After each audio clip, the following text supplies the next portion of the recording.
crimes involving convicts. So first, we have delay in the delivery of detained persons to the proper judicial authorities.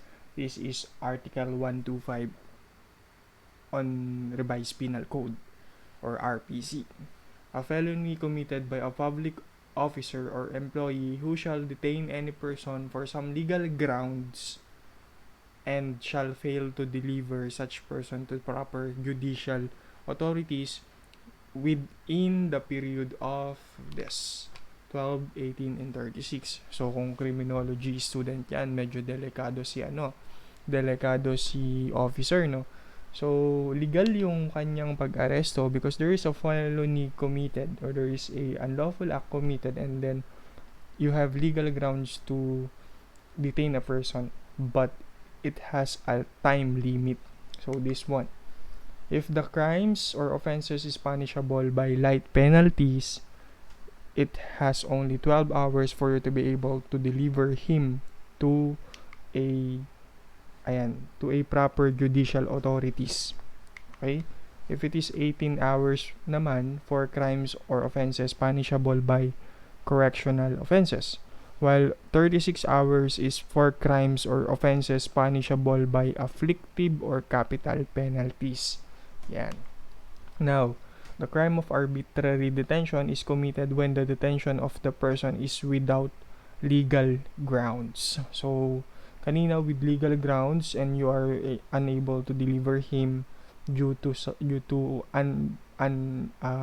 invalid or wala kang valid reason, so that will be delay in the delivery of detained person. While you detain him without legal grounds or unlawfully, you are subjected for arbitrary detention. Arbitrary detention is you are detaining or committed when the detention of a person is without legal grounds. The legal grounds of detention are commission of crime. Yun nga, sabi ko sa inyo, may nangyaring crime, you can detain. Okay, while there is a violent insanity or other ailment requiring compulsory confinement. Arbitrary detention is the crime called if you are a public officer. If you are a private officer, you are committing illegal detention. Okay? That is just a mere changing name. Okay? Parang adultery and concubinage. The offender is different but the crime is diba?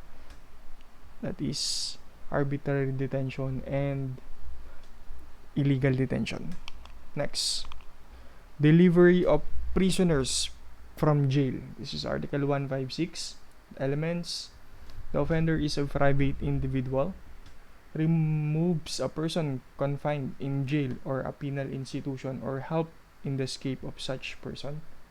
Next is the means employed are violence, intimidation, bribery, or any other means. This is the delivery of prisoners from jail. Next, conniving with or consenting to evasion. So, committed by a public officer who has the custody of the prisoners, who helps a prisoner under his custody to escape. He is helping, okay? He is helping the prisoner to escape. That is conniving with or consenting to evasion. While escape of a prisoner under the custody of a person not a public officer, if you are not a public officer naman, committed by a private individual who has the custody of the prisoner and who helps a prisoner under his custody to escape. While evasion of service of sentence is element or offenders is a prisoner serving sentence involving deprivation of liberty by reason of final judgment. And then he evades the sentence of his or he evades the services of his sentence during the term of his imprisonment. This is evading of service of sentence. Evasion of service of sentence on the occasion of disorder due to conflagration, earthquake, or other calamities. So first, elements is offender is a prisoner serving sentence and is confined in a penal institution. Now, he evades or she evades his sentence by leaving the institution. Siyempre nga naman tumakas. Next, he or she escaped on the occasion of a disorder due to conflagration, may gulo, may earthquake, may explosion, or similar catastrophe, or mutiny, may fire, in which he has not participated. And he fails to give himself up to the authorities within the 48 hours following the issuance of proclamation by the chief executive regarding the passing away of the calamity. So, if he fails to surrender himself within the given time, 48 hours, after yan, regarding the passing away of the calamity, he is now subject on evasion of service of sentence on the occasion of disorder. So, paano naman sir kung he surrender himself before 48 hours or 24 hours? Therefore, he will be given a merit. Later on, it will be discussed. What merit to be given, later on, it will be discussed also. Next, infidelity of public officers. Infidelity in the custody of prisoners through connivance. So, the elements is a felony committed by any public officer who shall consent to escape of a prisoners in his custody or charge. So, he is just giving consent.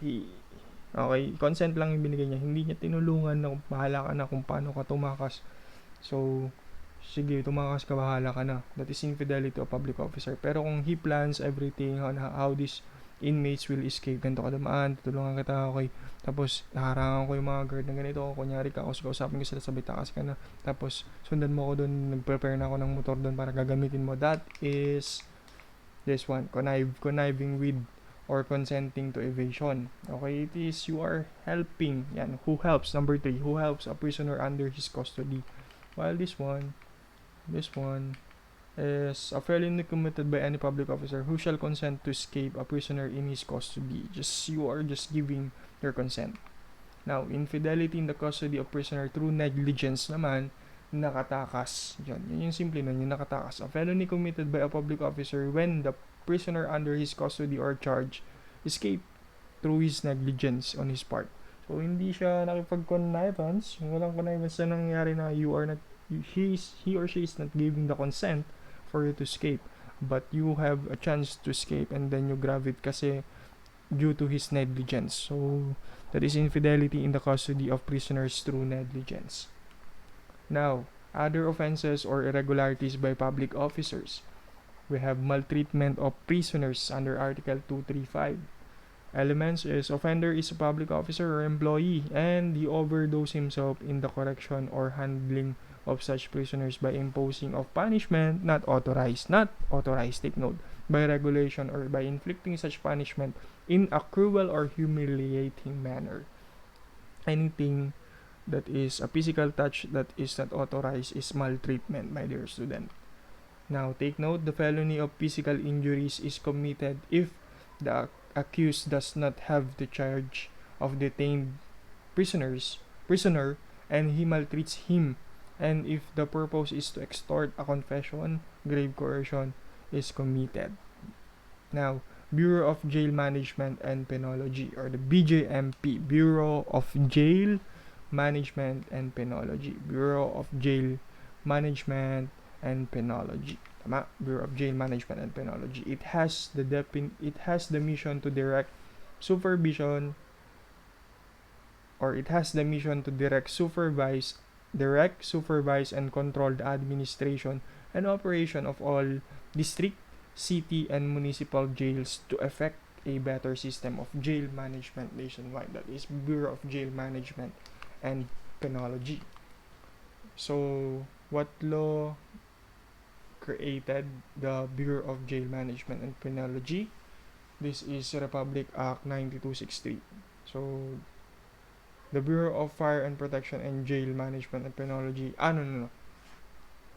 RA 9263, RA 6975 is the mother of all this. RA 6975 created the Tri-Bureau. Okay, that is jail, that is fire, and that is the police. That is the Tri-Bureau. Okay, the fire, and the jail. So, the professionalization of the PNP is the RA 8551. Okay, nauna yun. Now, the professionalization, syempre Tri-Bureau sila. The professionalization as the counterpart of the PNP, or the counterpart of RA 8551, is the RA 9263. This RA 9263 is the FAR Bureau and the Bureau of Fire and Protection and the Bureau of Jail Management and Penology Professionalization Act of 2004. Okay, so they are now professionalized. Paano ba ito? Diba, formerly on the 6975, you can become a police officer, jail officer, or fire officer even though you are not a baccalaureate degree holder and a holder of a second level eligibility. And then here comes amendment of RA 8551. You are now or the professionalization act of the professionalization of uh, the PNP services, which is the RA 8551. Okay, now it is professional, so you will become, or the qualification of becoming a police officer is at least you are graduate of a baccalaureate degree and a holder of the second level eligibility, or PNP entrance, or you are a honor student, something like that, or cum laude, yan, mga ganyan. So, under CS eligibility yon. So, naiwan pa hanggang 2004, yan, ang Bureau of Jail Management and Penology as well as the Bureau of Fire and Protection. Nung 2004 na, dun lang naipasa yung Professionalization Act nila. As a counterpart of the 8551, this is RA 9263. Yan, so they are now become professional on 2004. So 2004, baccalaureate degree na rin ang kailangan or minimum requirements for you to become a fire officer and jail officer with a second level eligibility or an entrance of each bureau kung saan mo gustong pumasok. Yun.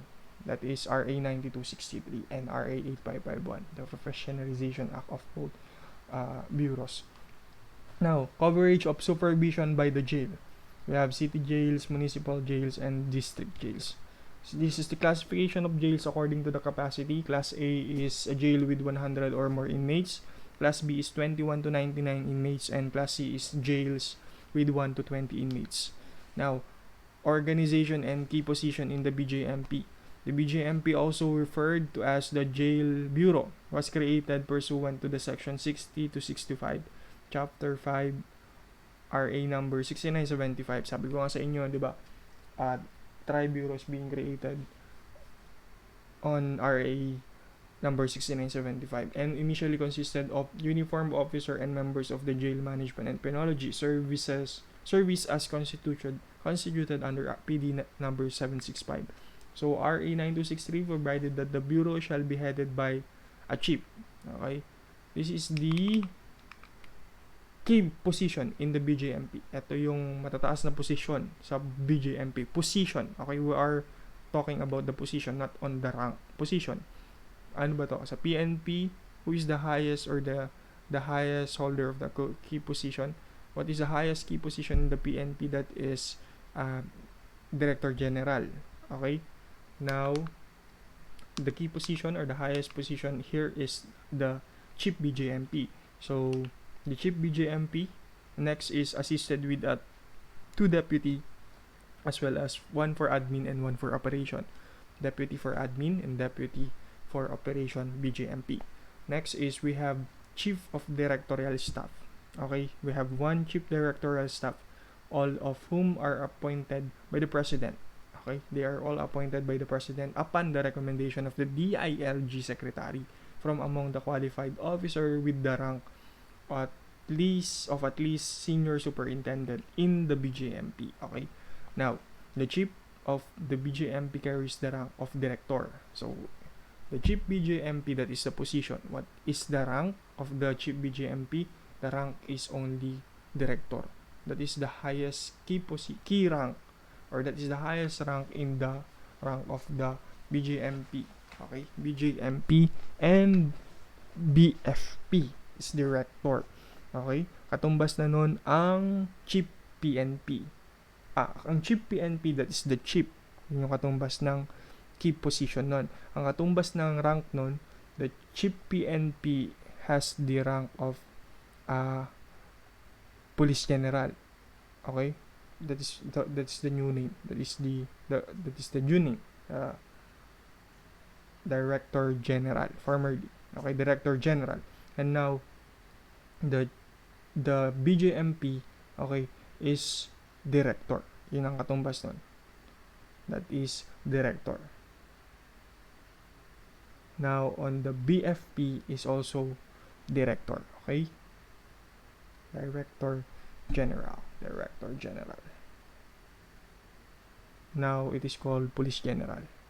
Police General. Alright. So, unless extended by the President, no.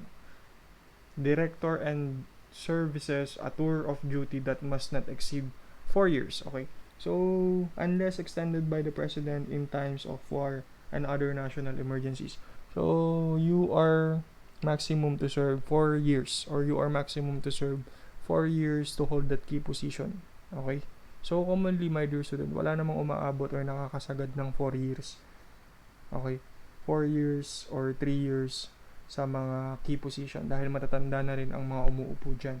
Okay? Officers who have retired or are within 6 months from their compulsory retirement are not qualified to be appointed as jail director or designated as BJMP chief. Yan. Now, regional offices headed by a regional director for jail management and penology with the rank of at least senior superintendent. Later on, I will show you the rank from key position to non-commission, from commission to non-commission. Next, the regional director is assisted by an assistant RD for admin and assistant RD for director for operation, and regional chief of directorial staff. Parang ganun lang din. Chain of command nga yan who are all officers with the rank of at least superintendent. Okay? Kanina, dito, may rank na at least senior superintendent. Ngayon dito naman, at least superintendent lang. On regional. On provincial naman, okay, headed by provincial administrator to oversee the implementation of jail services of all district, city, and municipal jails within its territorial jurisdiction. Okay, the provincial administrator should have a rank of superintendent also. Now, district office, where there are large cities and municipalities, a district jail will subordinate jails headed by District Warden, with the rank of Chief Inspector in the Bureau may be established necessary. And city and municipal office, in the city and municipal levels, each jail shall be headed by a city or municipal warden, respectively with the rank of Chief Inspector as well. Okay, in the jail bureau. This is the rank classification of BJMP.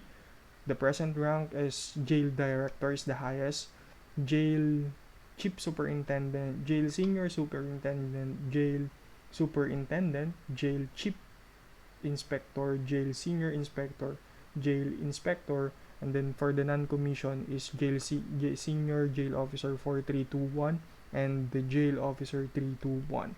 And this is the proposed new rank, okay, for jail director, that is jail major general, and for the JO1, that is jailman or jail woman. Okay, is jail man or jail woman. Yan, jail brigadier general, major general, and police general. Sa PNP naman is police colonel, police brigadier general, police major general. Okay, and then the highest is police general, or next in the police major general is police lieutenant general, and then police general. So I'm just correcting this one, police general. Yan, on the RA 9263, diba, headed by the chief. The rank of the chief is director. The position is chief, the rank is director. On the PNP, the position is chief PNP, okay, and then the rank is police general. Now, going back, this is the rank of the PNP. Ayun, Director General formerly, and now it is Police General. So, mas mababa tayo ng dalawa. Lagi nyo tatandaan, mas mababa lang ng dalawa. Alright. Now, appointment of uniformed personnel to the BJMP. Sino ba ang magbibigay ng he will vested you or he will appoint you as the member or your rank. Okay? This for jail officer 1 to jail officer or senior jail officer 4 shall be appointed by the regional director, yung RD. Okay? For the regional office uniform personnel or by the BJMP chief for the national headquarters office and attested by the Civil Service Commission. That is the CSC. Ganito yan. If you are a jail officer 1 to senior jail officer 4, kada na promote ka, sino bang sa'yo? Sino mag-a-appoint or who is the attesting person? Kung taga region ka, you're regional director. Pero kung if you are officer in the NCR, ang mag-a-attest sa'yo or ang mag-a-appoint sa'yo, ang exemption, mga nasa NCR, is the mismong BJMP chief. Yung chief mismo. Kasi he is in the BJMP chief was assigned on the national headquarters. And national headquarters, of course, that is on the NCR. So, yung sino ba attesting personnel doon, siya ang kasi ang pinakamataas doon. Alangan namang mag-attest ang iba doon na matataas din, nandun naman yung pinakamataas, di ba? But on the regional level, that is your regional director, attested by the CSC. Okay, the appointment or the appointing personnel is the regional director. The attested is the Civil Service Commission. If you are on the NCR, the appointing personnel is the chief BJMP, while attested by the CSC as well. So, pag inspector to superintendent naman, appointed by the chief BJMP as recommended by the immediate superiors and attested by the CSC no matter where you located in the Philippines. Appointment of uniform personnel to the BJMP. If you are a senior superintendent, appointed by the Secretary of DILG upon recommendation of the chief BJMP with the proper attested of the CSC. So, ang mag-a-appoint sa'yo is the Secretary of DILG. The latest Secretary DILG. Yan. And it should have a recommendation from the chief BJMP, and there will be a attestation of the Civil Service Commission. Now, if you are a chief superintendent to director, rank, okay? Senior superintendent, now we have chief superintendent and up to director. Chief superintendent up to director. The appointment by the president upon recommendation of the secretary of the ILG. So, yung dalawang pinakamataas natin, yan. From senior pala hanggang pangatlo. Tatlo pala, yan. Tama, dalawa lang. Kasi ang senior is the DILG. And then the chief superintendent up to jail director is the president na. Yan, is the president na. From chief to director. Pag senior pa lang, yung DILG secretary. Pag na-promote ka na naman, you are now chief superintendent up to director. Okay? You are now appointed by the president. Of course, there is a recommendation of the secretary of DILG with endorsement of the chairman of the CSC. Now, BJMP reception procedures sa inmates. As mandated by the BJMP Manual, Rule 6, the Jail Bureau should observe the following procedures in receiving, admitting a new inmate. Identity check. Parang parehas lang din to sa prison. Next, examination of the commitment papers, that is mitimus. Security check. Accounting of personal property, turnover of personal property, inmate identification, as well as strip search and body search, medical examination, psychological and physical examination, preparation of medical records, social case study, provision of jail clothing, issuance yan ng jail clothing, briefing and orientation, and then maintenance of prison records. Now, the duties and responsibilities of warden. He is responsible for the direction, coordination and control of the personnel, the inmates, and the programs of the institution. He is responsible also for the safety, security, discipline, and the well-being of his men as well as the prisoners, and sees to the efficient function of the institution. Operating units under the office of the warden is the intelligence and investigation team. The team collects and submits intelligence information to the warden directly on the matter pertaining to jail condition, plot, or plans by the prisoners that may threaten the safety or personnel and or distributed the normal function of the institutions and those that would lead to the eventual capture of escaped prisoners. So, itong mga intelligence and investigation team, gumagamit to ng yung mga prisoners din for them to be able to gather leads. Next, it is also tasked with the investigation of all reported cases of violations of laws and rules and regulation thereto. Now, Public Relation Office. This is tasked with the maintenance of good public relation to obtain the necessary and adequate support of the public. We have Assistant Warden for the number 2. He is the principal assistant of the warden. He keeps himself informed to be able to assume command effectively during the warden's temporary absence. Now, he chairs the disciplinary board. He hears cases of erring inmates and recommends the corresponding disciplinary action. Now, we have number 3, third groups, is the administrative groups. This group take charge of all administrative function of the jail, keep records of jail properties, supplies, and equipment, and maintain personnel records. It also performs such other function for the attainment of efficient jail administration. Personnel management. Administrative group is composed of this. Number 1, personnel management branch, responsible for the preparation and maintain. Administrative group is composed of this. Personnel management branch, responsible for the preparation of and maintenance of personnel procedures, assignment of personnel, preparation of daily personnel report, monthly personnel reports, and others. It also maintains individual records files of personnel. Records and statistic branch keeps and maintains an orderly record of booking sheet and arrest reports, fingerprint cards, photograph, and index card of inmates confined in jail in individual prisoners' jacket.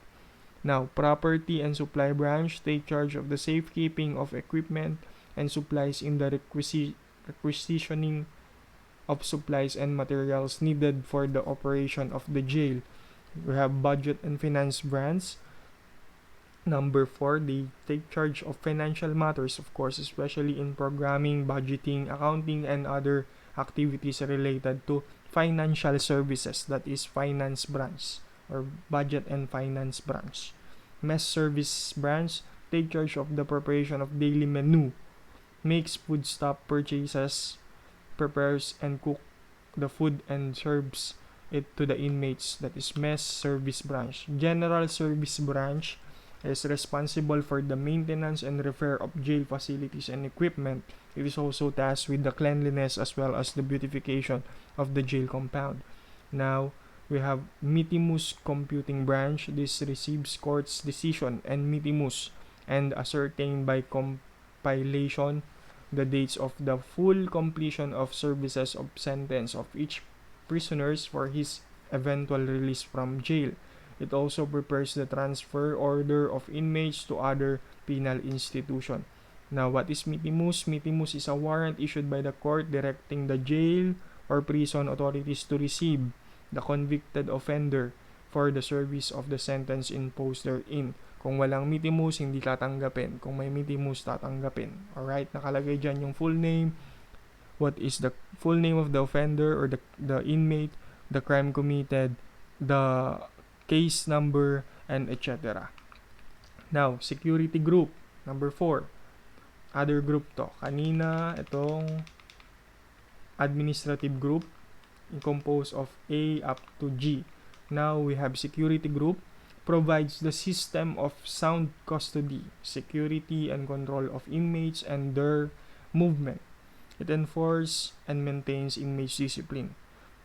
We have escort and subpoena platoon.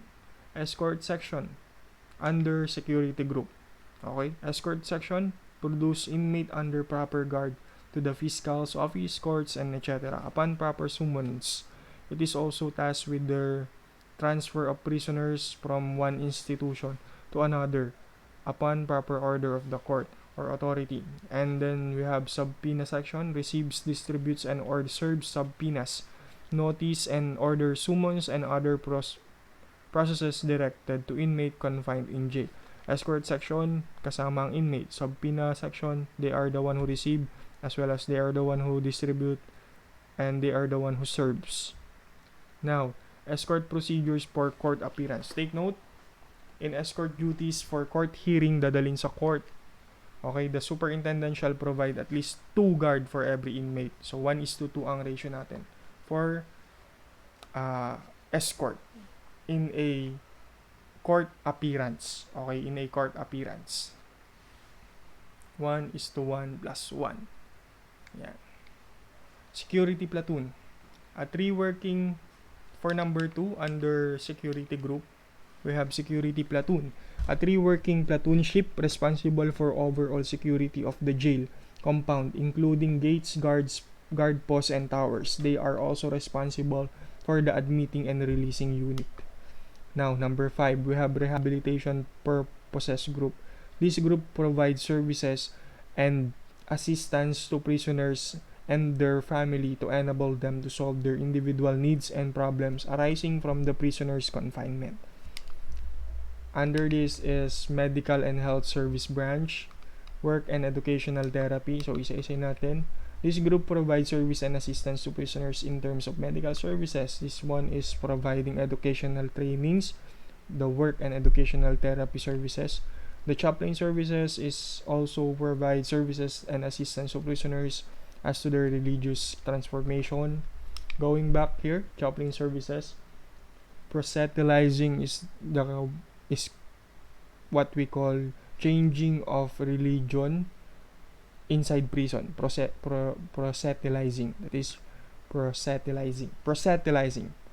proselytizing. If one inmate change his religion inside prison, that is called proselytizing. Okay? Sinabi ko na sa inyo yung reason kung bakit nagkakaroon ng proselytizing. Now, next, guidance and counseling provides guidance and counseling. So that is the end of the lecture.